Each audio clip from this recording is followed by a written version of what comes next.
आज मैं आप लोगों को हेक्साडेसिमल टू डेसिमल कन्वर्जन बताऊंगा। ठीक है, ये जो आपका चैप्टर है डेटा रिप्रेजेंटेशन, उसका ये लास्ट कन्वर्जन है हेक्साडेसिमल टू डेसिमल। ठीक है, इसके बाद का कोई कन्वर्जन आपको नहीं दिया हुआ है, तो बस ये लास्ट है।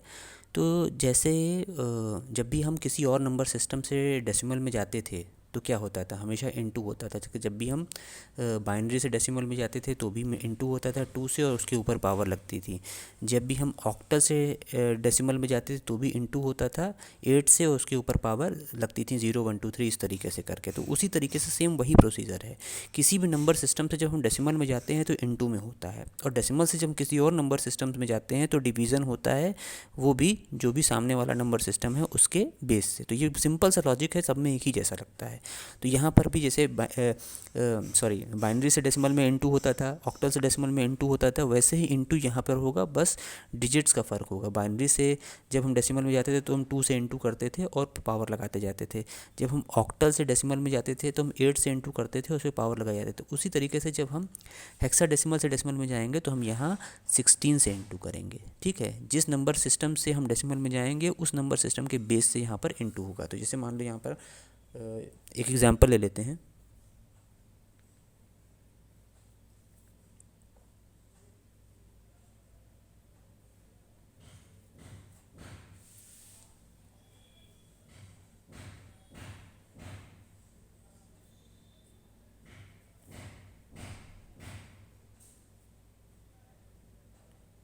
ठीक है, एक नंबर हमने लिया 98। 98 यहाँ पर हेक्साडेसिमल नंबर है। देखो बेस 16 लगा हुआ है, इसको कन्वर्ट करना है हमको डेसिमल में। कुछ नहीं करना, वही तरीका है जैसे बाकी सब में हुआ है।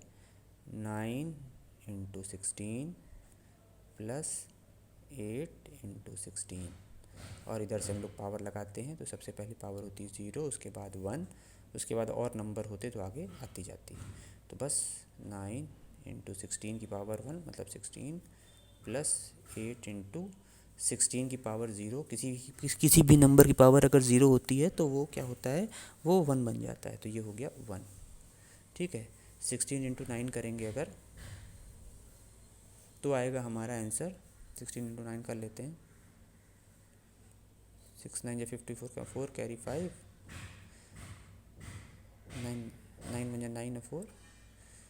ठीक है, टेबल तो नहीं याद रहती, हमें भी नहीं याद रहती, तो यहाँ लिख लेते हैं। ठीक है, मल्टीप्लाई करके तो ये हो गया 144 प्लस 8। तो आंसर आएगा हमारा 152 बेस 10। ये कन्वर्ट हो गया। ठीक है, चलो ये तो सिंपल सा नंबर था। अब मान लो जिसमें ए बी सी, ऐसा हेक्साडेसिमल नंबर हो जिसमें ए बी सी डी इस तरह के दिया हुआ हो, वहाँ क्या करेंगे, ए बी सी डी को कैसे मल्टीप्लाई करेंगे, ये भी आप लोगों के दिमाग में आ रहा होगा। हेक्साडेसिमल नंबर में तो ए बी सी डी भी होते हैं। तो एक और एग्जाम्पल लेते हैं इसी तरीके का, जिसमें हमारा इससे अल्फ़ाबेट भी है। तो यहाँ पर एक हमने एग्जाम्पल लिया है 25F। ठीक है, F लगा हुआ है तो पता चल जाता है कि ऐसा नंबर जो होते हैं हमारे हेक्साडेसिमल में होते हैं। वैसे भी बेस 16 लगा हुआ है तो वो भी चीज़ क्लियर कर देगी कि ये हेक्साडेसिमल है। ठीक है, तो वही उसी तरीके से 2 × 16 प्लस 5 × 16 प्लस F × 16। ठीक है, फिर इधर से पावर लगाएंगे 0 1 2। ठीक है, 2 × अभी 16 का निकाल लेंगे। ठीक है, देखो अब यहाँ 2 × 16 का मल्टीप्लाई करके निकाल लेते हैं क्या होता है।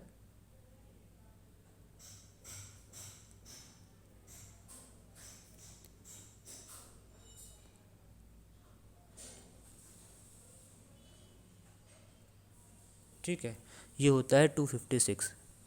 मैं डायरेक्ट भी लिख सकता था लेकिन शायद आप लोग कंफ्यूज हो जाते, इसलिए डायरेक्ट नहीं लिखा है। 256 हो गया, प्लस 5 × 16 की पावर 1 मतलब 16, प्लस अब देखो कभी अल्फ़ाबेट से नंबर तो मल्टीप्लाई इस तरह कंप्यूटर में तो देखा नहीं है आपने। ठीक है, मैथ की बात अलग है, वेरिएबल होते हैं।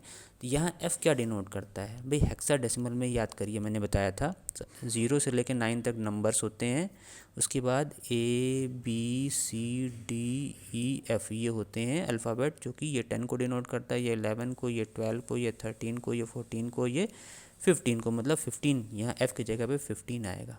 15 × 1, देखो किसी भी नंबर की पावर अगर 0 होती तो वो 1 बन जाता है। तो 15 × 1 15। अब ये पहले इसको मल्टीप्लाई कर लेते हैं यहीं पे।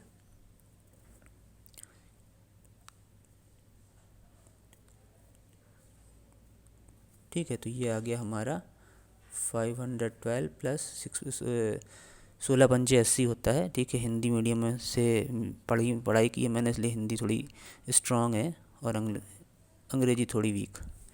अब ऐड कर लेते हैं यहाँ पे।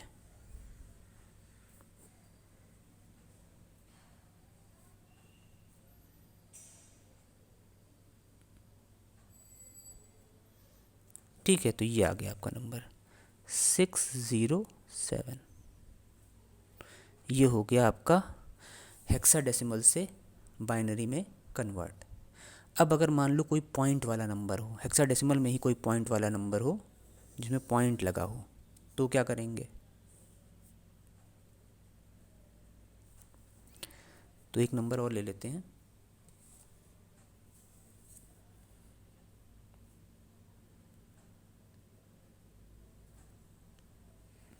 नंबर है हमारा D5.8। ठीक है, ये एक डी लगा हुआ साफ पता चलता है हेक्साडेसिमल है, लेकिन बेस से ज़्यादा क्लियर हो गया। ठीक है, वही तरीका है जैसे कि पॉइंट्स वाले डेसिमल टू बाइनरी किए थे। ठीक है, तो इधर वाले अलग होंगे, D/16 प्लस 5/16। ठीक है, इधर वाला पार्ट अलग होगा, प्लस 8/16।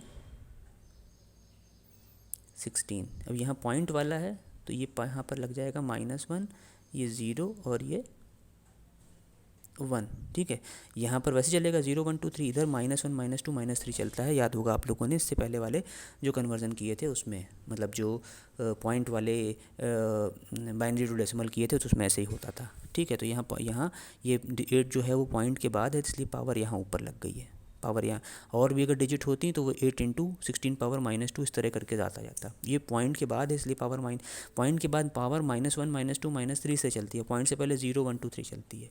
तो डी जो होता है वो आपने देखा है, ऊपर ही देखा है डी में, डी ये देखिए यहाँ लिखा हुआ है, डी जो होता है वो हमारा होता है 13। ठीक है, तो यहाँ पर आ जाएगा 13/16 की पावर 1 मीन्स 16, प्लस 5/16 की पावर 0 मीन्स 1, प्लस 8 इंटू। अब पावर को पॉजिटिव बनाना आप लोगों ने सीखा है छोटी क्लास से ही, कुछ नहीं, नीचे ले आएंगे पावर पॉजिटिव हो जाएगी, यहाँ काट देंगे यार। ठीक है, इन दोनों को मल्टीप्लाई कर लेते हैं।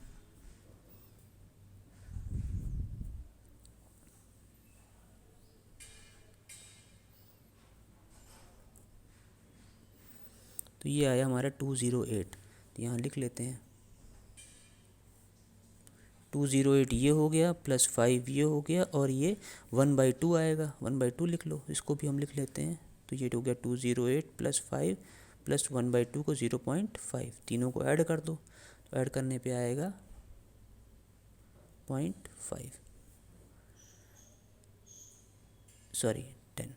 ठीक है, तो ये था आपका तो ओवरऑल कन्वर्ज़न, जो भी हमारा ये आखिरी कन्वर्ज़न है आपके इस फर्स्ट चैप्टर का, हेक्साडेसिमल टू डेसिमल। वैसे ही है जैसे बाइनरी से डेसिमल होता है, जैसे ऑक्टल से डेसिमल होता है, सेम वैसे ही है, कुछ भी नहीं अलग है। बाइनरी वाले में हम बेस 2 लगाते हैं, ऑक्टल वाले में बेस 8 होता है, तो बाइनरी में 2 से मल्टीप्लाई होता है, पावर लगती जाती है।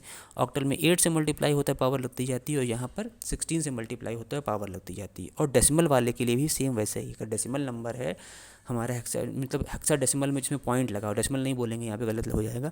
हेक्साडेसिमल नंबर है पॉइंट वाला, जैसे यहाँ पे दिया हुआ था D5.8, तो सेम वैसे ही है, कुछ भी अलग नहीं है, उसी तरीके से होता है। एक दो कुछ ही मैंने कहा ना, स्टार्टिंग में मैंने बताया था, वीडियोस में भी आपने ध्यान दिया होगा कि कुछ कन्वर्जन हैं जिन्हें सीखना है, बाकी सबको उनके जैसे ही होते हैं, वैसे ही होते जाते हैं, कहीं कोई दिक्कत नहीं आती है। तो स्टार्टिंग में जो कन्वर्जन है वही आपको ध्यान से समझने, बाकी सब का प्रोसीजर एक ही तरीके से है, कुछ भी अलग नहीं है, बस उसमें बेस नंबर्स चेंज होते जाते हैं। भाई बेस चेंज होता है तो बेस के हिसाब से वो मल्टीप्लिकेशन कैलकुलेशन वो सारी चेंज होती जाती है। तो इसी के साथ से ही ये आपका ये जो कन्वर्जन वाला पार्ट जो है इस चैप्टर का, डेटा रिप्रेजेंटेशन चैप्टर कन्वर्जन वाला पार्ट आपका ख़त्म होता है। Okay, thank you.